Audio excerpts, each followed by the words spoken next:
Well, ladies and gentlemen, give it up for your first comic, Mr. Bane Bear.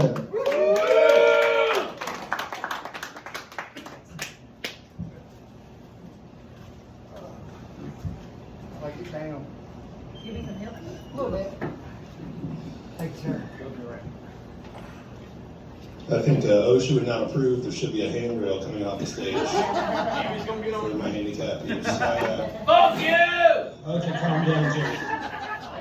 I would roast that mullet haircut, but I think your barber already did that. I shaved my pubes to be here tonight. Trim my beard, shave my pubes, but either way, you're thinking of my crotch. So yeah, I'm really glad that joke didn't land. I'm a plumber by day, and there's an old plumber joke. There's a doctor who has a leak, calls a plumber with an emergency, and the plumber goes, "Well, can you turn your water off at the street? I'll be there in half an hour." Plumber gets there, says, "Oh, I can fix it." Fixes it in about an hour, and then gives him the bill and goes, "That'll be $860. And the doctor goes, "Good golly, $860? You plumbers make as much as us doctors." And the plumber goes, "Yeah, they did when I was a doctor too." So glad I got the half chuckles. Now I know when I go home I'm gonna cry alone in the shower. I'm kidding, I'm not gonna shower. It's a little warm in here. Thought I'd be the only guy with a big coat. Ryan Rubin here to show me up, of course. Always got a listen, we understand you like getting a deal. So glad everybody's here. I mean, I didn't know what to expect. It's half comics, half people. Those of you that showed up, thank you very much. Tribbles, thank you for hosting it. I was eating my son's fries. They do have good food. He just wolfed down a smash burger with bacon as if he was on the Titanic. I blinked, that thing was gone. So it must be good. Was it good? Not to put you on the spot or anything. Yeah, the smash burger's good. Thank you, son. I love you, Dad! So Chris Wilson knows that I'm digitally Amish. Like I'm a Facebook virgin. I don't have Instagram. I've never been sucked. But he and I are friends in real life. Does not call or text me about this upcoming show. I'm like, when I got here, I was like, "Chris, what happened to bros before shows?" My bad. Yeah, I know, right? I did have one joke with Chris. I said, "Hey, if I made a handicap joke, would you laugh?" And he said, "Yeah, but it better be funny. Don't just insult me." And I said, "Okay, Chris, if your mom had 3 of you, it'd be triplets." Thank you. Those of you that didn't laugh, you hate handicapped people. So, yeah, Gen X. Isn't it funny that those of us older Gen X, yeah, we're the ones that brought the internet, but we're not compelled to send pictures of our breakfast or post it on Insta, Google, Face tweet. Have you seen these Gen Zs and millennials? They'll be like, "My smoothie, ka-chow." They'll be like, "Tiramisu, ka-chow." It's ladyfingers soaked in espresso. Ooh, lobster fried bites with white red lobster. That's why aliens don't visit us. They already see in the data. They're like, "That dude sent a picture of his butthole to that girl who sent 4 pictures of what she ate that day to her mother." Okay, that joke is never being used again. Crying alone in the shower is definitely happening.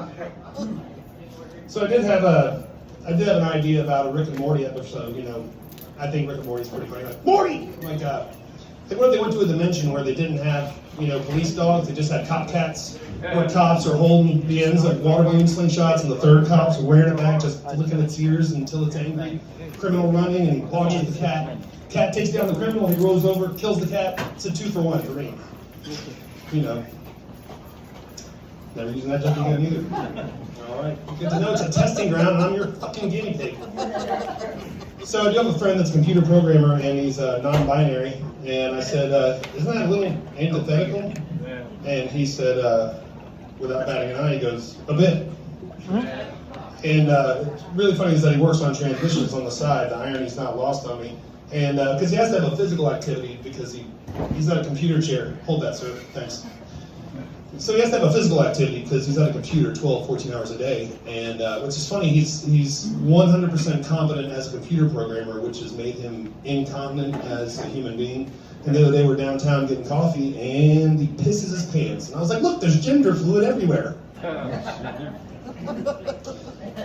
Yes, sir, because he works on transmissions. Gender fluid. That was the joke. So I was a double major in college. Don't worry, I didn't graduate. But photography and psychology. That way I could screw with people's heads and then take pictures of their weird expressions. But with psychology, I did think of this one. What do you call an indecisive sociopath with a stutter? A sociopath.